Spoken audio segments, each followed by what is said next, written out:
பொருளாதார சிக்கல்களில் தவித்து வரும் நிலையிலும் ஐக்கிய அரபு அமீரகத்திடம் வாங்கிய கடனை பாகிஸ்தான் திரும்ப கொடுத்துள்ளது அதிர்வலைகளை ஏற்படுத்தின.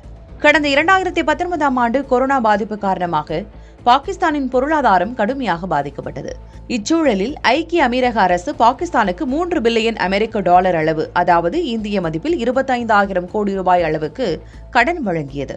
ஆனால் சமீபத்தில் பாகிஸ்தான் மற்றும் ஐக்கிய அரபு அமீரகம் இடையேயான உறவுகள் மோசமடைந்தன. இதன் காரணமாக கடனை உடனே திரும்ப செலுத்த வேண்டும் என்றும் கூடுதல் சலுகைகள் வழங்கப்பட மாட்டாது என்றும் ஐக்கிய அரபு அமீரகம் பாகிஸ்தான் அரசிடம் கூறியதாக செய்திகள் வெளியாகின. அதோடு பணத்துக்கு பதில் பாகிஸ்தானில் உள்ள வணிக இடங்களின் பங்குகளை வழங்க வேண்டும் என்றும் ஐக்கிய அரபு அமீரகம் கூறியிருந்தது.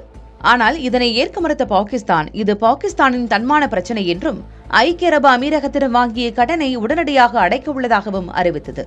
வாங்கிய கடனில் சுமார் 8,000 கோடி அளவுக்கு கடனை பாகிஸ்தான் ஏற்கனவே திரும்ப செலுத்திய நிலையில் தற்போது மீதமிருக்கும் 16,000 கோடி கடனையும் பாகிஸ்தான் திரும்ப செலுத்தியுள்ளதாக அந்நாட்டு அரசு கூறியுள்ளது.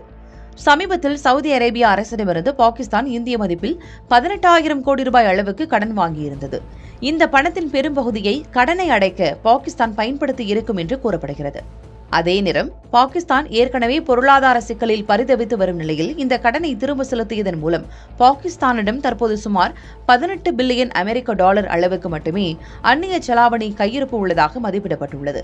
இப்படி குறைவான நிதி இருக்கும் நிலையில் அந்நாடு இந்த தொகையை கடனை அடைக்க பயன்படுத்தியது உலகளவில் அதிர்வலைகளை ஏற்படுத்தியது.